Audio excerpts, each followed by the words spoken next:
most frequently asked question is how I plan for our preschool weeks at home. So I came up with a list of different themes that kiddos would be interested in or that are just good learning topics for preschoolers, and I organized them by month. I'm home full-time with my boys, so weekly works really nice for us. Your kiddos are already in school and you're working full-time, it might be easier to do more of like a monthly schedule or seasonal for your themes.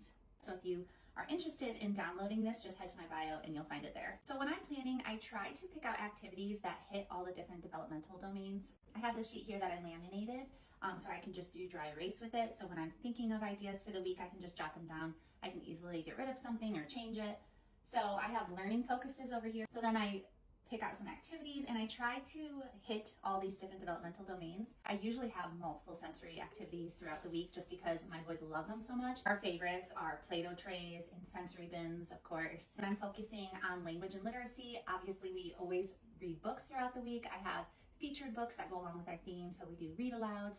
I have the boys do picture walks where they just walk through the book and look at the pictures and tell me what they see. Also do our big anchor chart in the beginning of the week where we do our introduction to the theme, and I will usually write out discussion questions or facts to give them. We do some tracing and counting usually. I try to tie in something that they can come up to the board and actively participate. I think getting them involved and having an activity for them to actually do on the board really increases their engagement and interest in the topic. Also really big fans of audiobooks. I am very lucky that I have lots of family that worked in education, so we were given lots of books on tape. We also are huge fans of Tonys, so we have a Tony box in our schoolroom and the boys can put those on whenever they're doing an activity or free play. So for the physical development, I definitely focus more on fine motor skills in our preschool room because the boys are so active outside of our learning space. They are constantly running around and playing outside. In our basement, we have a big playroom with a nugget couch and a ball pit and a trampoline, so they get a lot of that gross motor play through that kind of stuff in their extracurriculars like soccer, martial arts, swim. So when it comes to physical development, I focus on fine motor. So we do a lot of things that work with their hands. So we love glue sticks and scissors, arts and crafts. And for their cognitive development, I like to focus on those early math skills and science skills, and we do like STEM projects. We do counting activities. I really love doing different experiments. We are really into observations. My 4-year-old loves taking notes.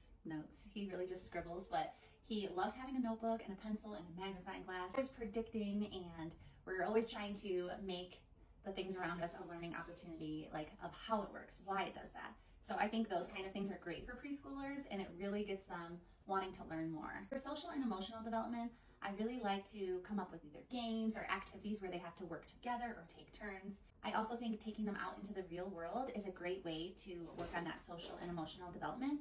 So going to the library, interact with other kids and practice turn taking and learning social cues. I also am a big fan of dramatic play, outfits and costumes and different things. And we have our play kitchen, and we like to set up stores and play shop, things like that. We try to either tie into our theme or just play during free play because I think imaginative play is so important. I am a former paraprofessional. I worked with kindergarten through 5th grade. I have my bachelor's degree in child and family development as well. Because I've worked with so many different kiddos, I really understand the importance of individualized learning. It has drawn me to want to teach my boys at home. I also want to mention that a lot of my inspiration comes from fellow TikTokers, Pinterest.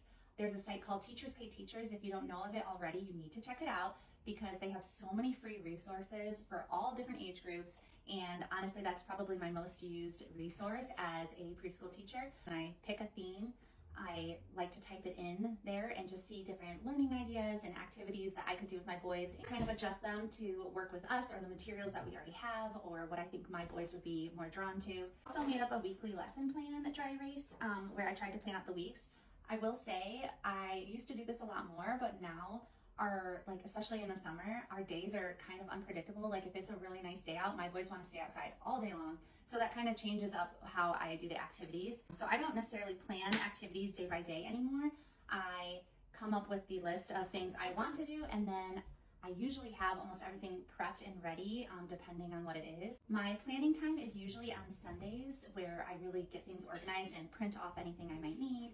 I prep Play-Doh trays and sensory bins, and I just kind of get everything organized in my mind and in my homeschool closet so that I can easily access it and just pull it out and it's ready to go. This is my second year doing preschool at home with my boys. I've sectioned out by month, and so there's ever something I use, and it's something I can reuse year after year, I keep it in here. So to give you an example, September section, I have like a printout of parts of an apple. So this is something that I found on Teachers Pay Teachers. I printed and laminated at home, and now it's a resource we have. Every time we're talking about this subject or learning about this theme, I have this on hand. It's a little bit about how I plan and how I keep things organized. I'm thinking about making another video and giving a walkthrough of my homeschool hutch and our homeschool closet, because there is a lot of stuff, and we are very blessed that we've been collecting things over time, and I would love to show you guys. So stay tuned. Hopefully I will be getting to that soon. I hope this video was informative and helpful in some way and has given you some inspiration.